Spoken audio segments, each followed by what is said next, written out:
Welcome to the Ex Terra Podcast.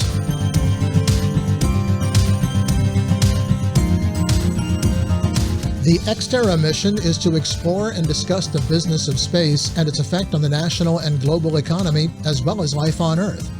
How does what happens in space affect your life every day? That's what we're exploring on the Ex Terra website, as well as on this podcast. My guest is Linda Rheinstein, founder of the Space Games Federation, which is the first governing body for competitive sports played in zero or microgravity. And Linda, welcome to the program. Thank you, Tom, so much for having me. Happy to have you. Thanks so much for joining us. Let's just start out with the basics and talk about what the Space Games Federation is. Oh, can I give you the legal mouthful? This is your half hour, whichever way you want to go. How about we are the internationally registered intellectual property. Space Games Federation is the international governing and sanctioning body for competitions played in zero and microgravity, cislunar gravities, sports in space, played by astrolites in equal space, more challenging than anything on Earth. That's the pitch. And what does that mean? Basically playing sports in zero and microgravity. Sports in space is equal space because the absence of gravity truly levels the playing field for the first time. So there's a lot of questions around where you want to go and how it wants to go. Excuse me. I promise you I don't have COVID. However, I know a lot about it. And if you realize sports actually was one of the first things that came back after COVID. Mm-hmm. So sports is a unifier in many ways, and it's been divisional and gender and all that, over time and most recently. So what space brings you is equal space, and sports in space means it doesn't matter whether you're man, woman, gender, race, able or disabled, we can all play sports in space. And even I would have a vertical leap. Very good. Yes. Oh, Tom, you would have a very easy vertical leap. And it's really talking about vertical leaps. It's how you move your mass and make sure that vertical leap doesn't hit the ceiling. You've got to be able to stop at some point. Yeah, I mean, there is no sport, if you think about it, that is terrestrially played that can be played with the same rules of play in zero microgravity, bottom line. I was talking to a friend of mine this morning at breakfast, excuse me, and I mentioned that I was doing this podcast with you, and he said they should do high lie because it's dying in Florida. Well, we could do high lie, but that's going to have to be on one of the playing fields that doesn't have a lot of electronics in it, because balls on things like space stations that aren't controlled and get into a frantic play can, kind of ruin your day if it hits the wrong switch. Might put that space station out of orbit again. Yeah, it could do a lot of different things,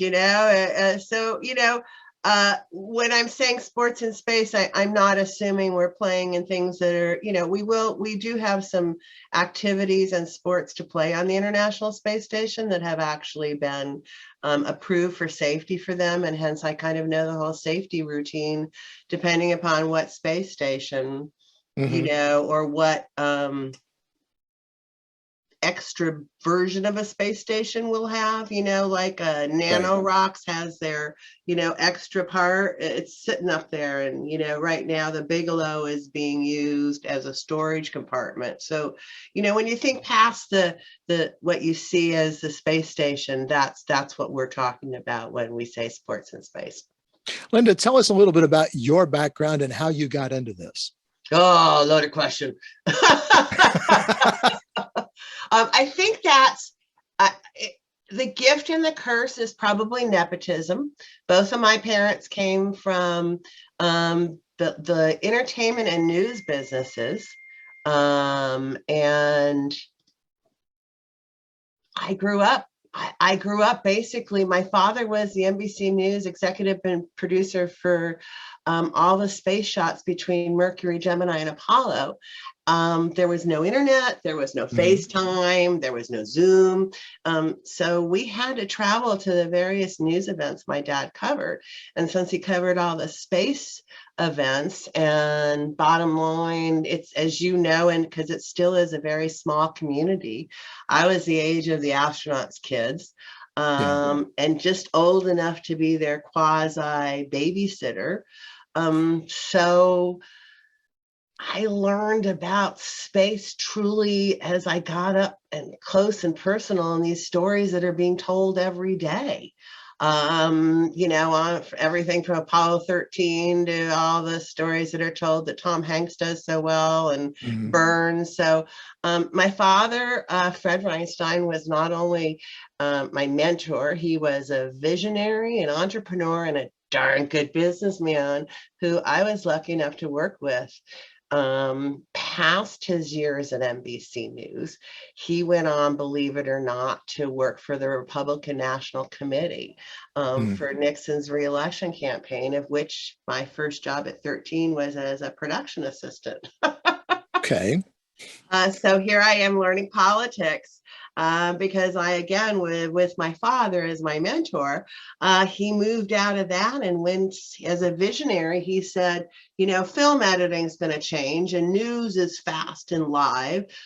So he ended up buying an editing system that was like the first cuts only editing system using tape.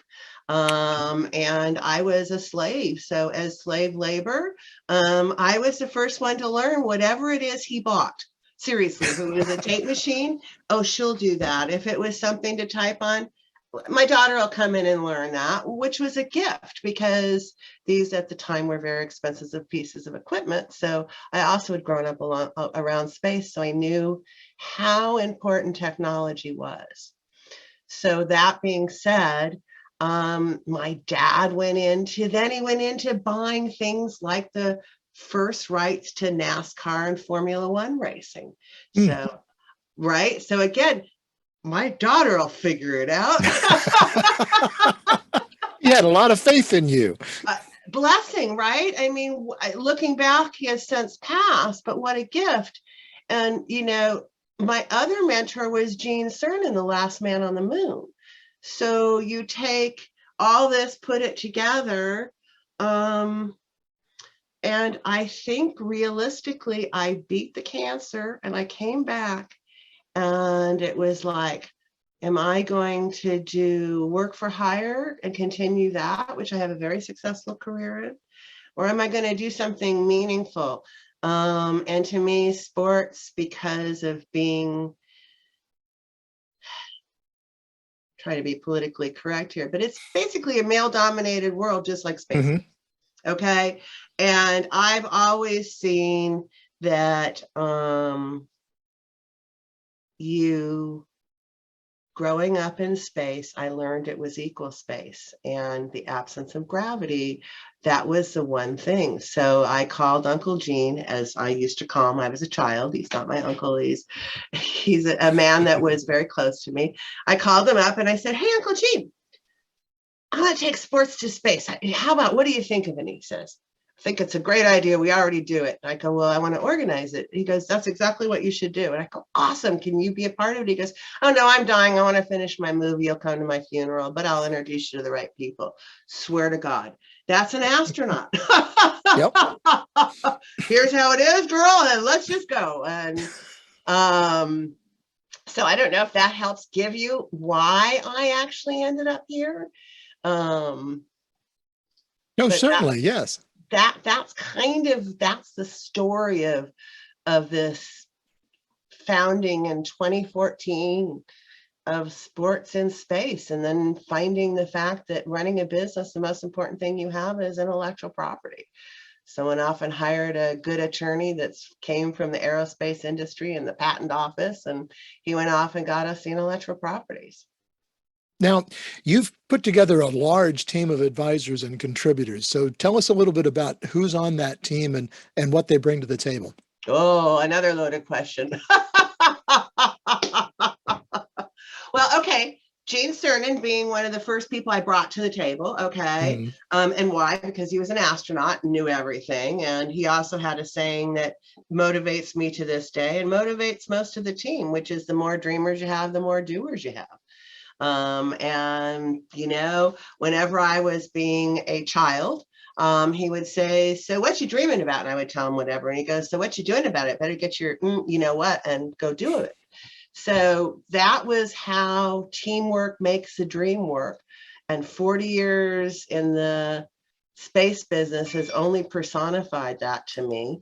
So basically, took and built our advisors around the fact that this is not about me. This is not about one person. This is about the future of sports and sports in space, and having the opportunity to actually do it again. I think, what was it? The Romans started or the Greeks started it, and it went away for a few hundred years and it came back and then it went away again. And, you know, sports has been a unifier and competition, healthy competition that doesn't involve shooters or shooter games or things like that, right, I think is still a very important opportunity. So that's long to say what our advisors. Okay, so Sherry Belafonte has been a friend for years. Okay, her father was a singer. Why do you always say Sherry Belafonte? Well, Sherry Belafonte went to Carnegie Mellon as a journalism major, worked in Washington, D.C., and space was one of her passions. So she was like, oh, Lindy, we have to, yes, I'm on board. So she wants to not only be what we call a spacecaster, but she wants to be an astrolete, because an astrolete, you know, somebody new has to play these games. So, you know, we first started with, as our team of advisors, got Sherry now, she can be a spacecaster and an astrolete. Brock Vereen, I happened to meet through, you know, circumstances, and Brock had just retired out of the NFL as a professional football player because he was injured. We had a long conversation, and what I used to see in sports was you'd have your levels, you know, you have your A levels and you move on down, and, you know, not everybody is a Tom Brady making millions and billions of dollars. You know, everybody else is in, you know, middle income world. And if they injure out early on, that's it. Where do they do for 60 years and if they haven't been educated about it? And they've been fine-tuned like a military man. They are teamwork, they're competitive. So Brock was one of our first folks on board to say, would you like to be an astrolete? He's like, oh, I would love to be an astrolete. And his brother, I don't know if you know too, Shane Vereen was also a football player. He too would like to play. And they both work in, right now, Brock is a spacecaster for us, and he's also a broadcaster for Fox, because he's got us, him as exclusive for space, and he's terrestrially can do whatever he wants. But, you know, so we can keep going on and on. If you go to the advisors page, we've got folks that we have a gymnast that's a physicist. We have a scientist who we try to put everybody that we can think of, and we keep adding to it. I hope that gives a little bit. Absolutely. So let's talk a little bit about the Equal Space Challenge. What is that? Oh, great question.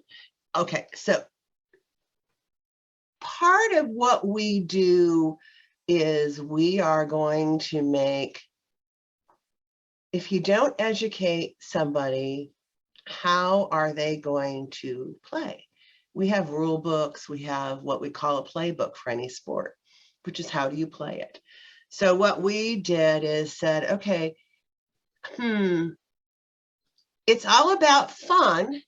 No, it's about sports and how we would play them in space. So basically what we did is we created STEM edutainment, the Space Athletics Playbook.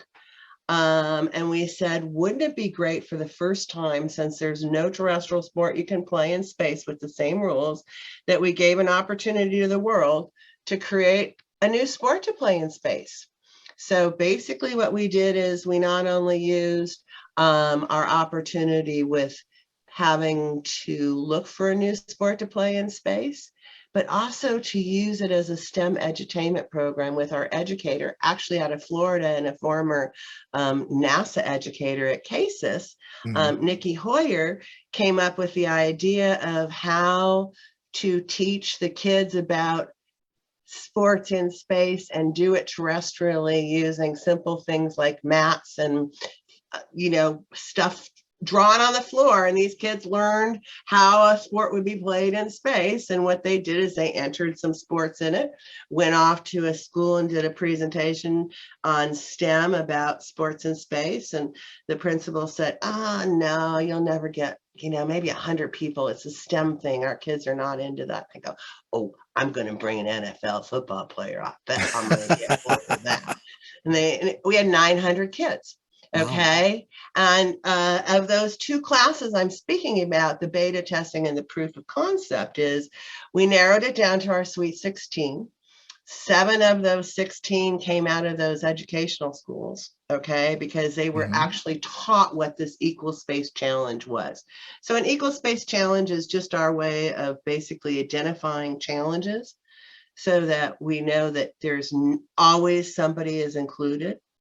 So right now we're in the semifinalist stage of our Equal Space Challenge. If you go online, you can see the awesome semifinalists of Space Dodgeball, Shooting Star, Spaceball. I didn't name it. We're probably changing that. And Zero Gordian. Let's talk a little bit next about Nobel for ISS. Is that how you pronounce that? Oh, it's funny. Guess what? Siri wanted to tell me how to pronounce it too. She just came online. I swear what it said, tell me about. Like, really? Okay, I can tell you about the Nobel for ISS. Okay. I'm not sure if you know, off the Earth for the Earth has been a saying at NASA for years. And it's what the International Space Station was actually founded upon. Okay. Why do I know this? Because let's reverse and rewind back to the first part of this podcast. I sat in all these meetings at NASA because that's where my father drug us to. When you're sitting at a table and he's the newsman and they're discussing the building of the International Space Station, first what it was at Star Lab. I'm very bad at all the historical, so please forgive me, but thank God for Google. You can Google it. And tell me I'm wrong. But anyway, you got Star Lab and you got Space Station. And so they're all sitting in a room, a bunch of, I don't know, bigwigs. They had stars on their shoulders and they were important, because don't forget, at this time, the military ran NASA and you couldn't be an astronaut unless you had been in the military. And primarily you needed to be a fighter pilot. I mean, that was kind of, Uncle Gene was a fighter pilot. So I remember it so vividly. The astronauts are sitting, Cernan's in there. I can't remember, a couple other astronauts, the reporters, and everybody's going, so what if there's a war on Earth? What'll happen? Where will everybody go? You got Canada over here, you got Japan, and the guys, and they go, oh, well, everybody would just go to their own pods. And so, dead silence. And one of the astronauts says, well, that'll be great because someone will be breathing, someone will be eating, and we'll all be dying because we rely upon one another to work together. And if we don't, we're all dead. So at which point everybody looked up and went, ugh, I guess we need to form some kind of off group or off political arena. And there is a group that actually runs the International Space Station politically, apart from everything we hear that's going on down here. Okay. And they've been doing that for 20 years. If there is anything that deserves a Nobel Peace Prize, it's the International Space Station. I mean, these people just sent 3 Russians up with a bunch of Americans where atrocities are happening on Earth. And guess what? They showed up in Ukrainian outfits. Okay. It's not about them. It's about them working off the Earth for every country. So hence, I'm on a mission to find a Nobel Peace Prize for the International Space Stations. Can you tell you hit a passion point? I certainly can. I'm talking with Linda Rheinstein, founder of the Space Games Federation on the Ex Terra Podcast. Take a minute right now to click subscribe so you don't miss any of our podcasts, or if you're watching on YouTube, any of the videos from Ex Terra, the Journal of Space Commerce. Linda, is the Space Games Federation kind of the Olympic Committee of space, or will games be organized beyond nationalities, sort of more like a sports franchise or some other type of classification? Okay, well, I hate to say this, but yes, on all accounts. Okay.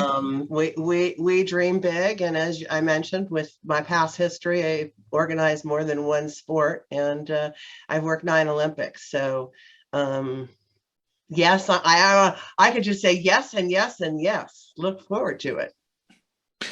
So, we always hope that sports and games are kind of a way to bring people together, and you talked about that a little bit, but they also have a habit of becoming politicized. And we've seen a lot of that in recent history as well, with some of the things that are going on with the NCAA and so many other venues.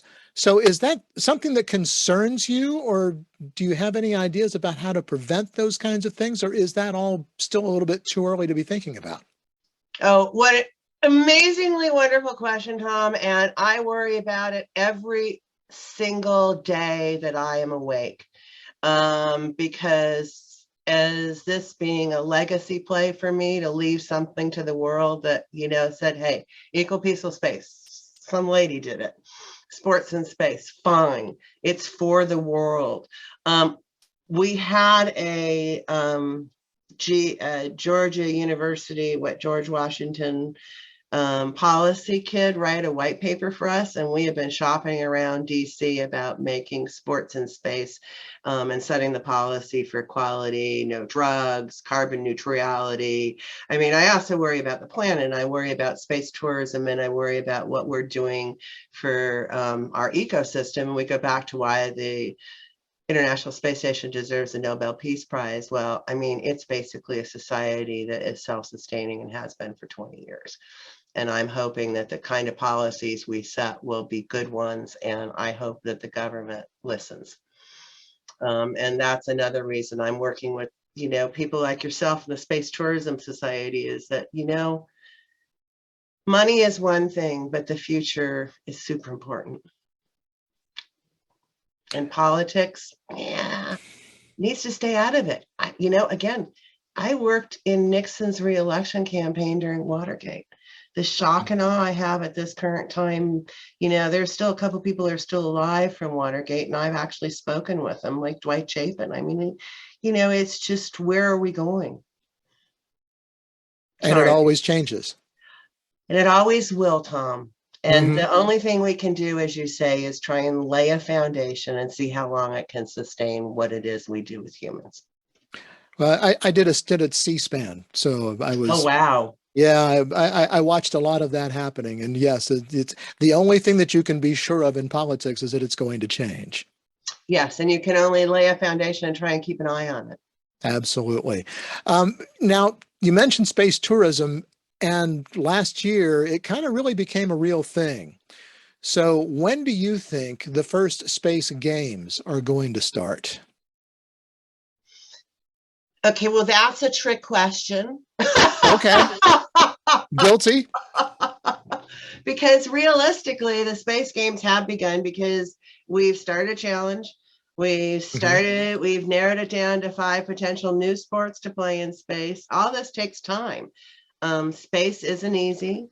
Space isn't quick. Space is dangerous. The gratefulness that we've had of not having anybody die is a thing I am grateful for every single day, knowing a few of the people that did die to get us here. So terrestrial, we're doing it right now. When do we fly? Well, thanks to the pandemic, that was a little, hello, how are we? I can say I'd like to fly at least a sport by the end of this year, if not the beginning of next year. Really, that quickly? Well, again, we're laying the foundation. And during the pandemic, we taught 100 students we put our playbook into action and had them create ball games first, and then had them create games in space using zero and microgravity, blah, blah, blah. Anyway, yes, we're going to play sports in space very soon. Will it be on the International Space Station? Will it be on a parabolic plane? Will it be on an Axiom, addition to the space station? I don't know. We are in discussions with everybody. And that's the thing, is that everyone thinks about, you talk about sports, and they think about huge arenas and massive amounts of space, if you'll pardon that pun, to be able to play a sport. And I think you're maybe going a little bit smaller scale, because we don't have a space station right now that's big enough to accommodate a huge arena where people could play a sport like football or whatever the next generation of football in space might be. So yes and no, because a part of our sports in space is a terrestrial tie-in with the butts that are sitting in playing electronic games. Okay. We hope to be, the metaverse is part of our opportunity. So it's a smaller physical space, but that doesn't mean it's a smaller playing field. Okay. If you think about it. So yes, on smaller playing fields, but they're flying around, so they kind of have to be smaller playing fields. But when we get to the moon, don't forget, we'll be able to build stadiums, and they'll be able to be different, because you can't go play on the moon without a really big spacesuit. And that's a really expensive opportunity. That's like, okay, we'll just hit the golf ball. That's about all we'll do. Because it's $1 billion spacesuit. I'm very cognizant that sports in space has got to be safe. Mm-hmm. And again, we go back to, I have a lot of friends that have brain injuries from different NFL teams. I have people that can't walk from basketball. There are things that happen that we knew about in sports and didn't tell anybody. Well, the good news in space is we know a lot more. We're going to make sure we tell people what are, and more importantly, how can we help fix it? Right. Now, you're going to be one of the featured speakers at the Space Tourism Conference in Los Angeles on the 28th of April. So that's coming up, and it's right there in your backyard. Can you give us a bit of a preview of what you're going to talk about with them? You did work for Steve Spann, didn't you, Tom? You throw the hard questions. Oh, yeah. What are you going to talk about? I got to try. Okay. I can tell you that we are probably most likely going to announce the winners of the first Equal Space Challenge, of the first sport to play in space. And whether it's a winner or winners, you'll find out. And the next stage they'll be starting is simulations, essentially. Hence, I know hopefully we will be able to play, God willing. Again, I don't have as much control on the time of play because of the terrestrial issues down here. Bottom line. So if I could play, I'd be playing today. Sure. Okay. And Space Force has approached us, and we hope to engage them for recreation as well, because I don't know if you know, but the Armed Forces has an entire program for athletes and recreation. I did not know, but it's something I need to look into. Oh, please do. It's amazing. These guys are great. They have all the different sports, and we're talking about Space Force, back to Army Navy games. Okay. Mm-hmm. I've said, well, okay, there's got to be, somebody has to be doing that. We need veterans involved in this. We need the disabled. So absolutely. That's my hope. How's that? That sounds good. One thing more, and because we're almost out of time, but I want you to look into your crystal ball out maybe 10 or 15 years and think about space commerce and your role in it, and tell me what you see. Hopefully I see success, equality in sports, imagination reimagined, that science, technology, engineering, and math is no longer a bad word, but an exciting word, which it is to many others in the world, unlike the United States. I'd like the world to see the outer space effect that we read about astronauts. The overview effect? The overview effect, yeah, the great book that was written. And I'd like to see that sports can be a unifier to bring us there. Excellent. Well, let's leave it there. That's a good place to wrap up, Linda. Thank you so much. Tom, thank you. What a great fun time. It was a lot of fun. And hopefully we'll be able to come back and talk with you again when you get things, when you're ready to fly, then we'll come back and talk with you again. How's that? Hey, I'm ready to fly right now. So I'll come back and let you know the first flight when it's scheduled. How's that? There you go. And like I said, who's going to fly it and what network's going to broadcast it? If someone were to offer me a seat, I'd go tomorrow. And that's, people think I'm nuts, but I'd go. You're not. You're smart as all get out. Linda Rheinstein is the founder of the Space Games Federation.